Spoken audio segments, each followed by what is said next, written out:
Hey guys, today I'm going to be giving you my thoughts and opinions on the anime movie Weathering with You. Now just to let everybody know beforehand, if you do have any plans to watch this movie, I am going to be talking about spoilers and different plot points in the actual movie, so if you guys don't want to hear that, I suggest you click off. Now this movie did come out in 2019, however I only just learned about it the other day. Now we do want to start this off by saying this movie is absolutely visually stunning. Like, it is visually stunning, it's insane. From the scenery to the music and just everything blew me away about the whole entire experience of the movie. So as far as how the anime movie looked, I was absolutely blown away. Now to give you a quick summary about the plot, basically this all revolves around a kid named Hodoka running away from home, as well as a kid named Hina who can control the weather. Now just to discuss Hina's character really quick, basically the movie kind of starts out with showing her becoming a weather girl after she wanted some sunshine and to be able to actually do like one last walk with her mother in the sunshine and get the sun on their skin basically. So basically she sees this light shining on a kind of like altar or a gateway basically, and she walks through it while praying, and then she gets transported. Basically this rain world platform thing where she gets attacked by water and it kind of infuses in her, I want to say is the best way I can explain that, and then she does actually become the weather girl. Now they did do a good job of making a comparison of him being 16 years old in an anime, a fake world basically, versus real life. And what I mean by that is he was actively looking for a job to be able to support himself, and obviously nobody's really going to hire a 16-year-old for most jobs. So ultimately he ended up on the streets fairly fast because he was blowing through his money pretty fast. Now one thing to highlight about both characters really quickly is that they kind of set it up to show that they are both really, really good people at heart. Like for example, when you have Hodoka at the beginning, when Mr. Suga does actually save him on the boat from kind of like slipping off or just slipping down the boat from all the rainwater, you do actually have him kind of like buying him food and buying him a beer basically to return the favor essentially. Another great moment is Hodoka actually sleeping outside of a club, and you can notice these two girls kind of like looking at him like, hey, what's going on with him? And then the club owner or one of the guys that works there does actually tell him he can't sleep here, then trips him, and he trips over kind of like a recycling bin. Trash and plastic and cans get thrown all over the ground, and you can actually see him just picking up everything, even though it was technically not his fault. And of course with Hina, all she really wanted was her mother to feel better for one single day. So again, little things like that do actually show what kind of characters they are at heart. Now moving along, you do have Hodoka ending up at a McDonald's, which was actually pretty funny, and the reason I want to mention this is just because you didn't expect to actually see a McDonald's there, I guess, and then him sitting in a McDonald's. And this is where he first actually does meet Hina, where she does actually give him some food because she's noticing a kid that does actually look down on his luck, and she actually even risked her job by giving him food because she wanted to make someone else happy. And of course in that moment he does highlight the fact that that was one of the best meals he's ever had in his entire life, which, I mean, it was a Big Mac at the end of the day. They're not that good.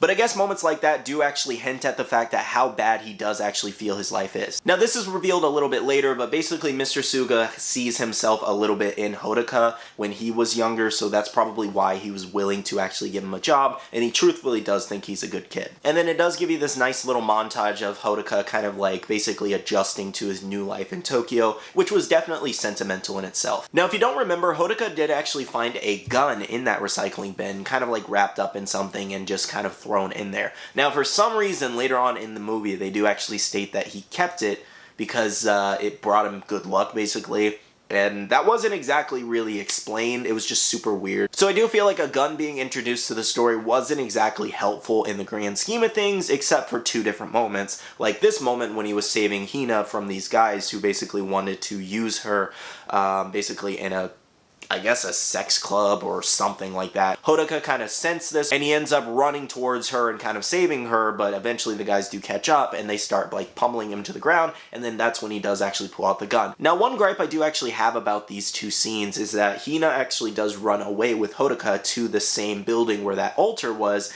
and she actually scolds him basically saying that he could have killed someone, which I like the idea of her basically knowing how dangerous that situation was and how dangerous and like how crazy it really could have gotten. However, when someone's kind of beating your face in and you physically can't fight back, what else are you going to do other than point the only weapon you have at them? And of course, this is the same moment where Hodoka does actually find out that Hina is in fact a real weather girl and can change the weather. Now, you do eventually find out how much Hodoka does actually make from Mr. Suga, and you can tell exactly why he suggested to Hina that, hey, you should become a weather girl for hire, and let's actually make money off of this because we're both broke. And in the same moment, definitely one of my favorite characters in the movie was her younger brother, Nagi, and Hodoka did actually see him a little bit earlier on the bus where he finds out her younger brother is a little bit of a player, and it was just so funny. And in that scene specifically, that is where Nagi definitely became one of my favorite characters in the movie, basically because he had different girlfriends at different bus stops. Like, that was just so funny. Now, I think the biggest thing that bothered me about this movie is that I think she was supposed to actually wear that costume that Nagi was wearing that they suggested, like the ghost looking thing, or use the umbrella to help kind of cover her face essentially, and she didn't. She kind of like pushed away from all that stuff. And in real life, if you can actually control the weather and you're taking jobs, usually the government's going to be paying attention and being like, okay, she can change the weather, she can make it sun, or she can make sunshine happen anywhere she wants. Yeah, let me snatch her up and do experiments on her. And that didn't happen in the movie. I feel like that's definitely an approach they could take in the movie, where Hodoka was actually trying to save her from them, and then she does actually, like, in the end, end up, you know, fulfilling the sacrifice or whatever to get away. And I do feel like this is supported by the fact that she does a ton of different jobs. People are shaking her hands, they're recognizing her as the weather girl, and everybody's seeing her face. But it's only a problem eventually until she does the stadium where they're doing a bunch of fireworks and a huge show, and she does actually get filmed a little bit and her face is kind of all over, so she wants to take a break for a little bit until it does actually die down, which, if you can change the weather, it's not dying down anytime soon. So I just feel like they definitely should have made an effort to conceal her identity more. And at this point, this is where you do actually learn the prophecy of the weather girl and basically what must be done to actually stop all the raining and stop all the crazy weather in Tokyo. Now, eventually weather does actually worsen in Tokyo, and you do have moments like where it's actually snowing or the rain's getting absolutely crazy or it's getting super cold there. And this is when they're actually scrambling to find a place to sleep tonight or a place to actually stay warm and feel safe, because they're actively being chased by the police. Because a little bit earlier on, you do actually have the fact that the police show up at Hina's place asking if they know anything about Hodoka, and she does actually lie to them, which was a very cool moment, to be honest, to show the feelings that she does actually have towards him, because she was willing to lie to the police for him. And also in that moment, you do realize that the cops do actually know the fact that she's there alone with her brother and she's underage, so they basically can't allow that, so they have to call Child Protective Services in the morning. Now, getting back to it, eventually they do find a hotel that's willing to take them in, and they kind of have like a little party in the room and go all out and take baths and play games and sing karaoke, and it's just really heartfelt. And this is actually where Hina does actually tell Hodoka basically that her body's turning into water. And when Hodoka does actually wake up to find an empty robe right next to him, and Nagi does wake up as well, and they're both kind of like in tears, crying and super upset,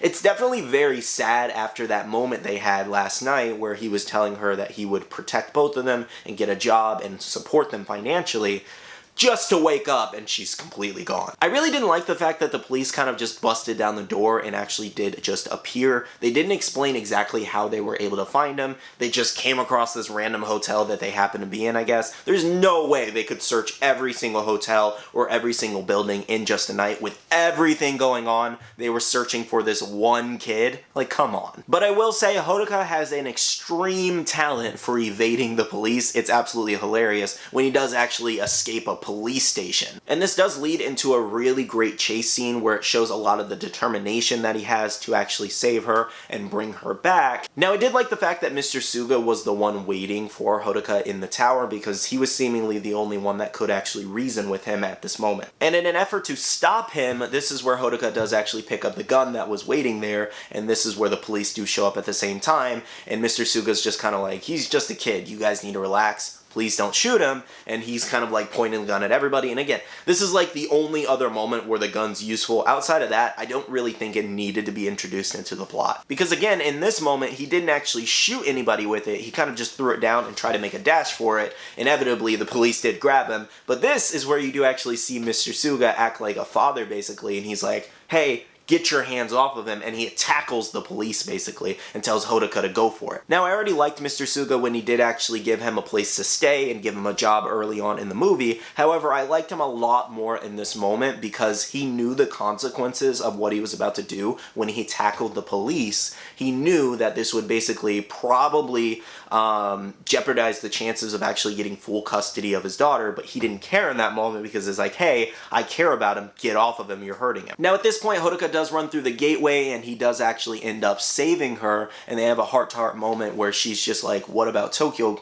What about all the rain? And he's like, I don't care about that, you've done enough. And it was definitely kind of cute in that moment. And after that moment, 3 years do actually pass by. Hodaka was sent back home, he graduated, and he does actually make his way back to Tokyo, where it's half underwater. And after he makes his way to Tokyo, he does eventually meet up with Hina, and they have basically like a reunion moment, and it's just a cute little ending. So overall, I did love the movie. It had me sad in some moments. It had me definitely almost crying in some moments, because it's definitely one of those masterpiece movies that you could watch again, and you could get sad at again. So again, I thoroughly did enjoy the movie outside of the few gripes that I did actually have with it. I think it's a very, very enjoyable movie to watch. If I had to give it some kind of rating, I would give it an 8 out of 10 in my opinion. Well guys, hopefully you did enjoy my review of Weathering with You. Make sure to comment down below your thoughts and opinions on this video, as well as the movie. Did you guys enjoy it? Did you not enjoy it? As well as comment down below some other movies that you would love to see me do reviews on in the future. Alright, see you guys later.